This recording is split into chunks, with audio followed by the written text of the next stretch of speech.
تھی حضرت حذیفہ رضی اللہ تعالیٰ عنہ بیان کرتا ہے، اور خندق کے موقع پر انتہا سردی تھی، لیکن مسلمان جو ہے وہ سردی کے عالم میں بھی مسلمان خندق کو کھولتے رہے۔ اور حضرت حذیفہ رضی اللہ تعالیٰ عنہ بیان کرتے ہیں کہ ایک شخص نے کہا کہ اگر میں رسول اللہ صلی اللہ علیہ وسلم کے زمانے مبارک میں ہوتا تو آپ کے ساتھ جہاد کرتا اور خوب لڑتا۔ آج بھی کچھ لوگ ایسے ہیں جو نعت کی صورت میں وہ کہتے ہیں جی کاش تیرے دور میں پیدا ہوا ہو، تیرے ہوتے ہوئے جنم لیا ہوتا، ٹھیک ہے۔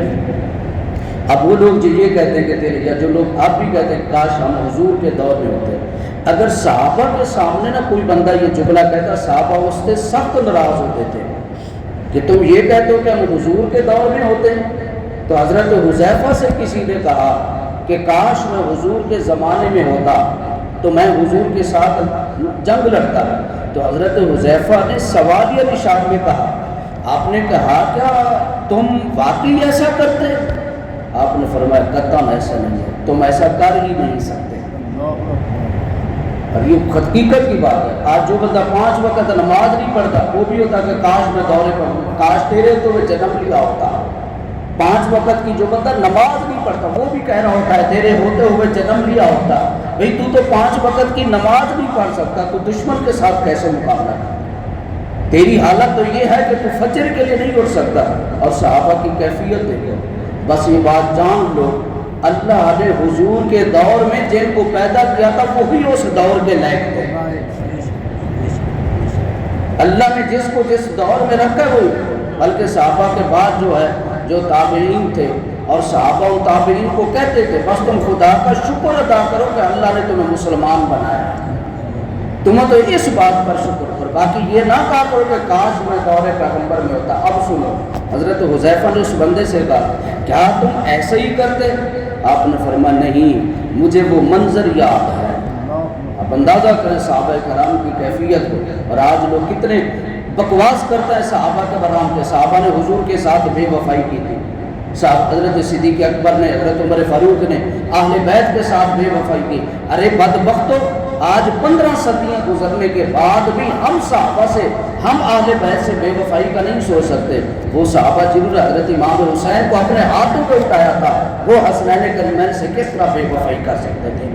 آج حضرت سیدہ فاطمہ کا نام ہے، ہمارے سر ادب سے جھک جاتے ہیں، بھلا یہ کیسے ہو سکتا ہے؟ ابوبکر عمر حضرت فاطمہ کے ساتھ زیادتی کر؟ ارے ظالم، تجھے حیا نہیں آتا، تجھے شرم نہیں آتی، تو ڈوب مر کہیں پر جا کے، تیرا ایمان کیا ابوبکر کے ایمان سے زیادہ ہوگی؟ حضرت حذیفہ نے جب اس بندے نے یہ کہا تو حضرت حذیفہ نے کہا نا، مجھے وہ منظر یاد ہے، غزوہ احزاب میں ایک شب ہم رسول اللہ کے ساتھ تھے، وہ ایک سرد رات تھی اور بہت تیز آندھی چل رہی تھی۔ رسول اللہ صلی اللہ علیہ وسلم نے فرمایا سنو، وہ ایسا شخص ہے جو کفار کی خبریں حاصل کر کے آئے۔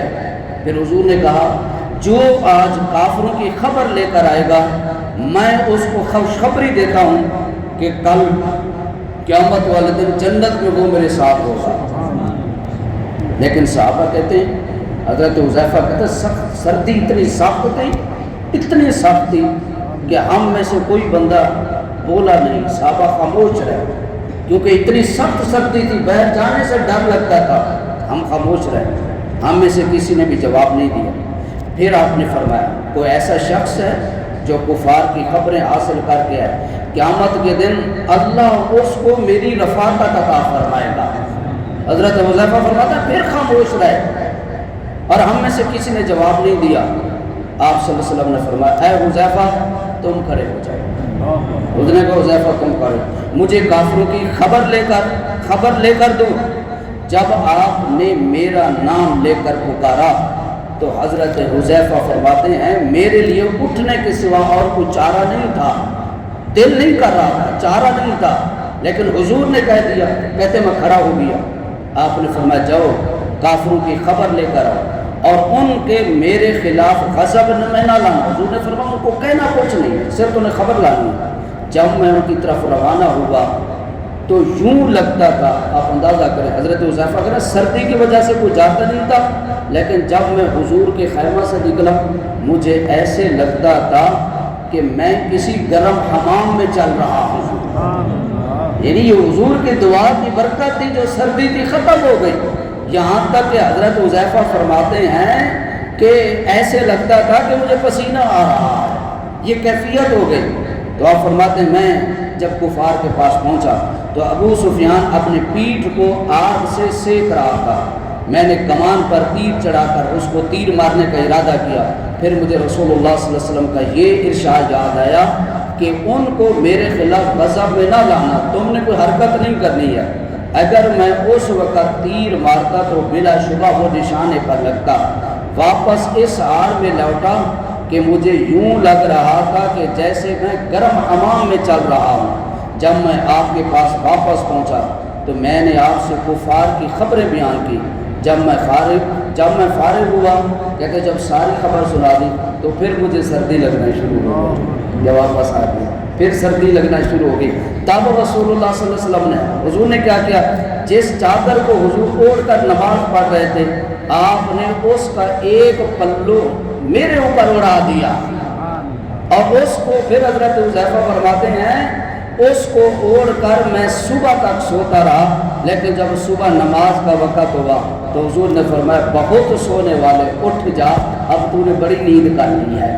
تو یہ کیفیت تھی غزوہ احزاب میں کہ صحابہ کرام سردی اتنی سخت تھی، لیکن اللہ تبارک و تعالیٰ نے مسلمانوں کی مدد کی، اللہ نے کافروں کے اوپر تیز آندھی بھیجی، اور صحابہ کرام کو ہوا میں بھی اللہ تبارک و تعالیٰ نے، سردی میں بھی اللہ نے حضور کے صدقے صحابہ کرام کی کرم فرمایا۔ تو اللہ تبارک و تعالیٰ نے مسلمانوں کی مدد کی احزاب پہ، اور میرے رب کا فرمان ہے اگر قیامت تک اگر تم ایمان کی سلامتی کے ساتھ مجھ سے مدد مانگتے رہو گے تو تمہارا رب تمہاری ضرور مدد فرماتا رہے گا۔ اللہ پاک ہمیں عمل کی توفیق عطا فرمائے۔ اللہم صلی علی سیدنا